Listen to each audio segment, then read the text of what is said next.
On the 50th day of our Golden Jubilee celebration, today is the 6th day. We had celebrated this day as Food Festival. Is there anyone dislike food? No, we all like food. Our principal wants to give importance not only to parents and grandparents but also food. She wants our children to eat healthy food. Every day our principal insists our students to eat healthy food and avoid junk food. She also explains every day the uses of healthy food in our prayer. Our principal wants the children not only to learn different varieties of healthy food, but also they must learn to buy and sell. She wants them to learn commerce during their childhood. Our students actively participated in Food Festival.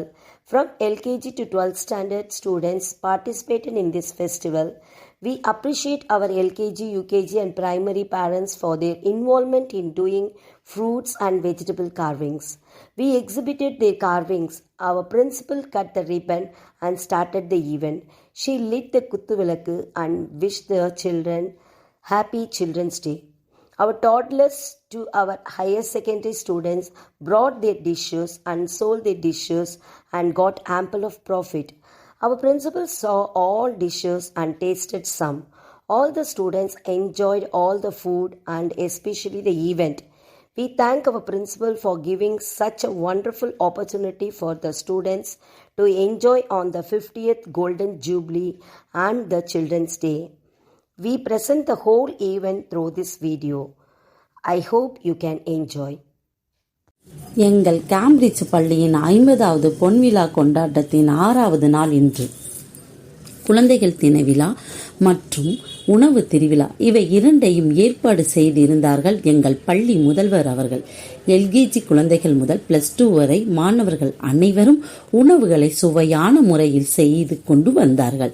சிறு தானியங்கள், நவதானியங்கள், ஆரோக்கியமான உணவு வகைகள், இனிப்பு வகைகள், பலவிதமான பலகாரங்கள், பாரம்பரிய அரிசியில் வகையான உணவுகள் மற்றும் எல்கேஜி யூகேஜி படிக்கும் குழந்தைகள் காய்கறிகள், பழங்கள் இவற்றை கொண்டு மலர் செண்டுகள், பறவைகள், விலங்குகளின் உருவங்களை அழகாக செய்து கண்ணை கவரும் வகையில் பார்வைக்காக வைக்கப்பட்டிருந்தனர்.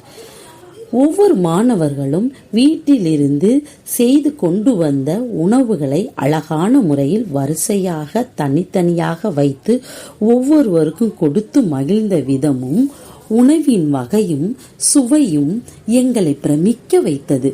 முகமும் உள்ளமும் மலரும் வகையில் பிறருக்கு கொடுத்து அவர்களை மகிழ்விப்பது எப்படி என்பதை குழந்தைகள் கற்றுக்கொள்ள வேண்டும் என்பதற்காகவும் இந்த குழந்தைகள் தினத்தன்று ஒவ்வொரு மாணவர்களும் உணவின் முக்கியத்தையும் எவ்வகையான உணவுகளை சாப்பிட வேண்டும், வீண் செய்யாமல் ஆரோக்கியமான உணவை சாப்பிட வேண்டும் என்பதற்காகவும் இவற்றையெல்லாம் மாணவர்கள் அறிந்து புரிந்து கொள்ள இந்த வாய்ப்பை அவர்களுக்கு கொடுத்தார்கள் எங்கள் பள்ளி முதல்வர் அவர்கள்.